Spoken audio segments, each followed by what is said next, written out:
Kolkata doctor case को लेकर के इस वक्त बहुत बड़ी अपडेट सामने आ चुकी है, जहां एक तरफ ट्रेनी डॉक्टर जो उस रात ड्यूटी पर तैनात थी उसने इस मामले को लेकर के बहुत बड़ा खुलासा कर दिया है, तो वहीं सीबीआई की थर्ड डिग्री के बाद संदीप घोष ने भी बहुत बड़ा कबूलनामा कर लिया है। संदीप घोष ने एक एक करके उस रात और उसके बाद किस तरह से उसने सबूत मिटाए, अब इन चीज़ों को लेकर भी खुलासा सामने आ चुका है। तो वहीं उस रात 8 से 9 अगस्त को क्या क्या हुआ था, उस चश्मदीद ट्रेनी डॉक्टर ने इस घटना को रिकॉर्ड भी कर लिया था, जो कि अहम वीडियो के तौर पर अब सामने आ चुका है। जिस वीडियो को देखने के बाद सीबीआई खुद दंग रह चुकी है। सीबीआई खुद नर्वस है कि आखिर इस तरह से दरिंदगी को अंजाम देने के पीछे क्या वजह थी और अब क्या क्या हुआ था। जो चश्मदीद ने बताया है उसे सुनने के बाद आपके कान भी खड़े हो जाएंगे। किस तरह से इस पूरी वारदात को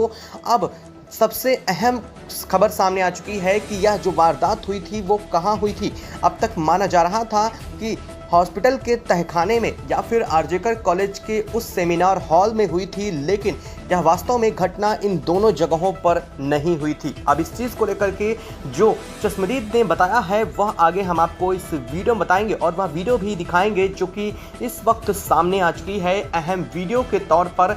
और इस वीडियो को देखने के बाद आप खुद निर्णय लेंगे कि इन दरिंदों के साथ क्या होना चाहिए। लेकिन उससे पहले डॉक्टर बिटिया के लिए चैनल को सब्सक्राइब कर लें और कमेंट बॉक्स में RIP रिप और वी वांट जस्टिस अगर अभी तक नहीं लिखे हैं तो सबसे पहले यह ज़रूर लिख दीजिए। इससे डॉक्टर बिटिया की आत्मा को शांति ज़रूर मिलेगी। दोस्तों, इस पूरे मामले में अब दरिंदों के नाम बढ़ चुके हैं। जी हाँ, इस पूरे मामले में सीबीआई ने उन लोगों की लिस्ट अब शामिल कर दी है जो इस मामले में ट्रेनी डॉक्टर के तौर पर उस रात पूरे वाकया में शामिल थे। अब तक इस मामले को लेकर के कोई सबूत नहीं थे, लेकिन अब जो उस रात यानी कि 8 से 9 अगस्त की रात ड्यूटी पर तैनात जो महिला नर्स थी उसने जो खुलासा किया है उसके बाद अब सबके नाम सामने आ चुके हैं और किस तरह से इस हैवानियत को अंजाम दिया गया है वह भी एक एक करके उसने बताया है। उसने क्या क्या देखा था और उसने क्या क्या रिकॉर्ड किया है वह सब कुछ अब सामने आ चुका है।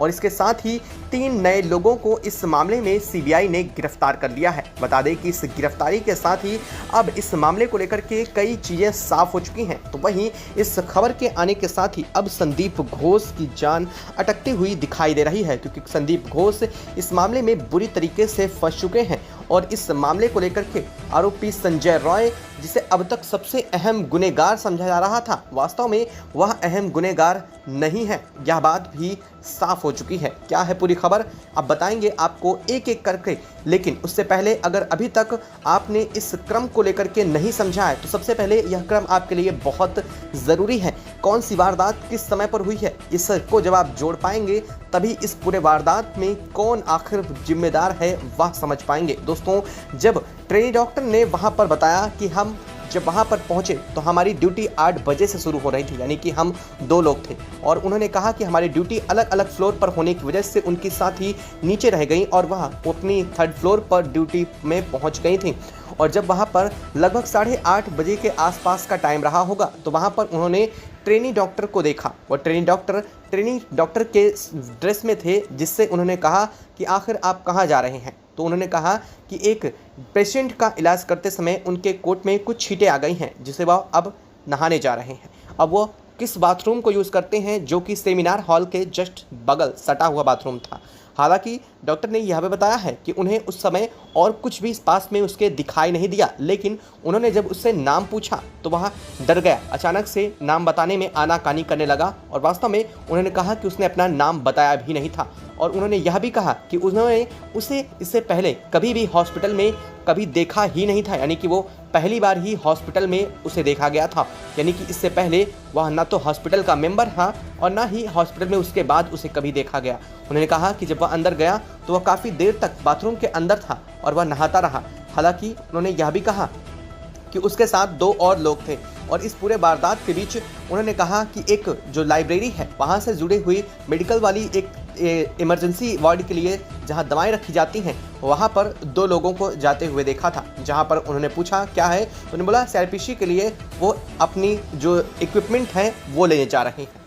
हालांकि उन्होंने यह भी नहीं पूछा कि वहाँ पर वो जा क्यों रहे हैं और इससे पहले उन्होंने कभी ऐसा किया है, क्योंकि उन्होंने कहा कि यह सब चीज़ें एक सीनियर डॉक्टर के देखरेख में होती हैं। लेकिन उस समय वहाँ पर सिर्फ 2 ही लोग दिखाई दिए। लेकिन अब जब यह मामले को लेकर के बात सामने आई तो उन्होंने बताया कि उनके साथ कोई सीनियर डॉक्टर ना तो मौजूद था और ना ही उस हॉस्पिटल में उसके बाद उन्होंने किसी और ने देखा था, यानी कि उनके साथ कोई ना कोई नर्स मौजूद रही होगी। अगर वो यह काम करने गए थे किसी पेशेंट के साथ तो वहाँ पर कोई ना कोई नर्स ज़रूर रहनी चाहिए थी, लेकिन वहाँ पर वास्तव में उनके साथ कोई नर्स थी ही नहीं, क्योंकि हॉस्पिटल के अंदर की किसी भी नर्स ने इस बात का जिक्र ही नहीं किया और ना ही जिस रूम नंबर को लेकर के चर्चा हुई थी उस रूम नंबर में ऐसा कोई एक जो इलाज है वो किया गया था।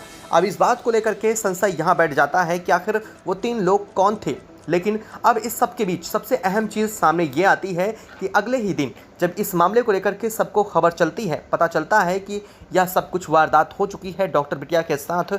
इसके बाद से ही हॉस्पिटल के गेट खुले थे और वहाँ पर जो ड्यूटी पर तैनात सिपाही थे, यानी कि वहाँ पर वॉचमैन थे, उन्हें कुछ भी निर्देश नहीं दिए गए कि किसे अंदर आने देना है, किसे नहीं अंदर आने देना है, बल्कि सभी के लिए उसे भंडारे की तरह खोल दिया गया। जबकि ऐसी वारदात के बाद किसी को भी एंट्री देने से पहले उसकी आईडी कार्ड चेक करना था, लेकिन ऐसा कुछ भी नहीं हुआ और जानबूझ करके वहां सबूतों को टेम्पर किया गया। अब सीबीआई ने इस मामले को लेकर के बहुत बड़ा खुलासा और कर दिया है। सीबीआई ने कहा है कि इस मामले में अभी तक आरोपी संजय राय को निशाना साधा जा रहा था, लेकिन जो अब रिपोर्ट आई है, पोस्टमार्टम रिपोर्ट, उसमें साफ कर दिया गया है कि कई चीज़ें गलत तरीके से छुई गई थी और कई चीज़ों की जांच में बिल्कुल सटीकता नहीं पाई गई है। इतना ही नहीं, उस रिपोर्ट के दौरान यह भी कहा गया है कि कई चीज़ों की टाइमिंग जो सटीक रूप से लिखी होनी चाहिए वह भी सही नहीं है।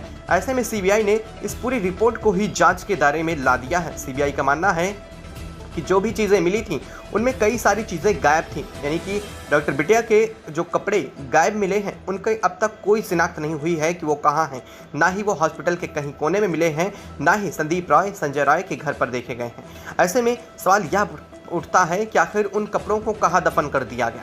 सबसे बड़ी बात तो यह है कि यह सब कुछ वारदात अगर सेमिनार हॉल में हुई थी और अगर उस डॉक्टर ने सेमिनार हॉल के जस्ट बगल वाले वॉशरूम को यूज़ किया था तो उस बाथरूम को तोड़ा क्यों गया, यानी कि यह पूरी वारदात कहीं ना कहीं बाथरूम से जुड़ी हुई है। लेकिन अब जो चश्मदीद ने खुलासा किया है उसे सुनने के बाद आपके पैरों तले से ज़मीन खिसकने वाली है। जी हाँ, इस बात को लेकर के अब आरोपी संदीप घोष भी सामने आ चुका है। उसे जब उसके बारे में देखा गया तो सीबीआई ने उसकी उस रात की लोकेशन को जानने की कोशिश की और देखा यह गया कि उसकी लोकेशन जहां पर थी, जिस कमरे में डिटेक्ट हुई, वह बहुत ज़्यादा डरावना था। मामला ये था कि इस मामले को लेकर के संदीप घोष की जो लोकेशन डिटेक्ट हुई वो पास के एक चाइल्ड केयर हॉस्पिटल में देखी गई और रात भर संदीप घोष एक्टिव रहा, यानी कि हॉस्पिटल के अंदर क्या वारदात चल रही है इस पूरी घटनाक्रम की जानकारी संदीप घोष को रात में ही कोई पहुंचा रहा था। और संदीप घोष दूर से ही सही लेकिन इस मामले को लेकर के हर एक जानकारी देख रहा था। लेकिन अब इधर दूसरी तरफ संदीप घोष के बाद अब संजय राय ने इस पूरे मामले को लेकर के सच उगलना शुरू कर दिया है। जब संजय राय को एक बात पता चल गई है कि अब उसका बचना नामुमकिन होता जा रहा है तो वह सरकारी गवाह बनने की तैयारी में है। संदीप घोष अब एक बार फिर से फंस चुका है, क्योंकि संजय राय अपनी गवाही में हर एक का नाम लेना शुरू कर चुका है। जहां एक तरफ उसने संदीप घोष को भी इस मामले में जिम्मेदार ठहराया है तो उसने कई बड़े लोगों के नाम भी इसमें शामिल कर दिए हैं। संदीप घोष ने बताया इस पूरी वारदात को बाथरूम में ही अंजाम दिया गया था। जी हाँ, संदीप घोष के इस खुलासे के बाद से अब पूरा मामला एक बार फिर से पलट चुका है। संदीप घोष भी इस मामले को लेकर के बात मान चुका है और वहीं दूसरी तरफ आरोपी संजय राय भी इस पूरे मामले को लेकर के एक के बाद एक बड़े खुलासे कर रहा है। अब तक यह माना जा रहा था कि सेमिनार हॉल या फिर कहीं तहखाने वाले रूम में यह सब कुछ अंजाम दिया गया था, लेकिन वास्तव में यह सब कुछ अंजाम दिया गया था सेमिनार हॉल से सटे उसी बाथरूम में, जिसे बाद में संदीप घोष ने ऑर्डर देकर अगले एक हफ्ते के अंदर अंदर ही तोड़वा दिया था। यानी कि इस पूरे मामले में सबूतों को मिटाने की पूरी कोशिश की गई, जिसमें उन्हें काफ़ी हद तक सफलता भी मिली। लेकिन आपको बता दें कि अब इस मामले में उजागर हो चुका है। वहां बाथरूम से कई सैंपल कलेक्ट किए जा चुके हैं। सैंपल मिलने के साथ ही इस मामले में यह भी जांच की जा रही है कि आखिर वो कपड़े कहाँ गए, आखिर कपड़ों को छिपाने के पीछे के राज क्या था, आखिर कौन था जिसने इस पूरे कार्यक्रम को अंजाम दिया, किसने इन सभी वारदात के बीच सबसे अहम भूमिका निभाई, किस तरह से बॉडी से हर एक चीज़ को निकाला गया, हर एक निशानों को मिटाया गया। गर्दन पर पड़े जो निशान थे फिंगरप्रिंट वह भी नहीं देखे गए, यहाँ वह भी सामने नहीं आ पाए। यानी कि अगर किसी ने भी गर्दन पर हाथ रखा था तो इसका मतलब साफ है कि उसके फिंगरप्रिंट आने चाहिए थे, चाहे भले ही संदीप घोष ही क्यों ना हो या फिर संजय रॉय ही क्यों ना हो, लेकिन किसी के तो आने चाहिए थे। लेकिन यहाँ पर जब रिपोर्ट सामने आई तो वहाँ पर किसी के फिंगरप्रिंट नहीं देखे गए। महज कुछ जगहों पर ही संजय रॉय के जो फिंगरप्रिंट हैं वह देखे गए, लेकिन वह भी सटीक नहीं मिले हैं। लेकिन अब इस मामले को लेकर के एक बार और फिर फॉरेंसिक जांच शुरू हो चुकी है। माना यह जा रहा है कि इस फॉरेंसिक जांच में काफ़ी बड़े खुलासे होने वाले हैं। जिस तरह से सैंपल कलेक्ट किए गए हैं और कई फिंगरप्रिंट भी पाए गए हैं, और इस मामले में अब जिस ट्रेनी डॉक्टर को लेकर के उस दिन चश्मदीद लेडी डॉक्टर ने इस मामले को जिक्र किया है, उसके हिसाब से यहाँ पर एक आदमी के फिंगरप्रिंट्स तो कम से कम ज़रूर मिलने चाहिए। और अगर उस आदमी के फिंगरप्रिंट मिल जाते हैं तो उसे जल्द ही पकड़ा जा सकेगा। और इस मामले को लेकर के सबसे अहम गुत्थी के रूप में वही ट्रेनी डॉक्टर के रूप में जो आदमी आया था वही है, और इसे अब तक कोई भी आइडेंटिफाई नहीं कर सका है। ना ही किसी सीसीटीवी कैमरे में वह रिकॉर्ड हुआ है और ना ही किसी और कैमरे में उसे देखा गया है। ऐसे में वह आदमी कहां से आया और कहां चला गया, इस पूरी वारदात के बाद यह किसी को नहीं पता। लेकिन अब मामला यह सामने आता है कि आखिर वह आदमी गया तो कहां गया। अब उसे ढूंढने की कोशिश सीबीआई लगातार कर रही है। उसे अलग अलग तरीके से स्केच बनवा करके और साथ ही साथ जिन जिन लोगों ने उसके बारे में कुछ भी बताया है उसके बारे में जानकारी जुटाई जा रही है।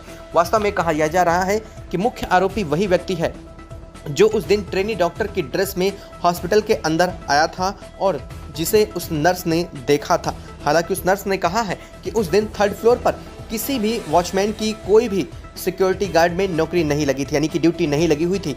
इसका मतलब साफ है कि यह सब कुछ जानबूझ करके प्री प्लान किया गया है। संदीप घोष ने इस मामले में पूरी अहम योगदान, क्योंकि वह आरजेकर कॉलेज का प्रिंसिपल था।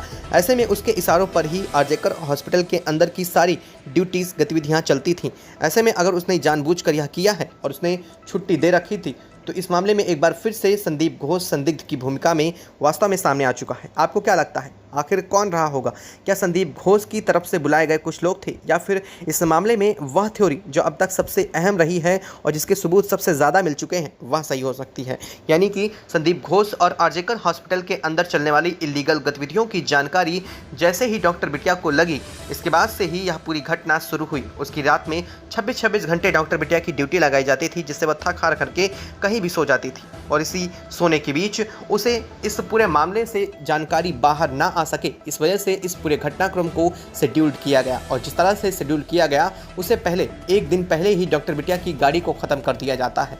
यानी कि तैयारी 8 और 9 अगस्त को नहीं बल्कि 7 और 8 अगस्त की रात से ही शुरू हो चुकी थी। और इसके अहम सबूत भी अब सीबीआई के हाथों लग चुके हैं। आपको क्या लगता है इस मामले में कोई बचेगा, या फिर इस मामले में सबको फंसना बहुत ज़रूरी है? और अगर इस मामले में हर आरोपी फंसता है तो उसकी क्या क्या सजाएं होनी चाहिए? आप कमेंट बॉक्स में कमेंट करके ज़रूर बताइएगा कि उन्हें क्या सज़ा मिलनी चाहिए।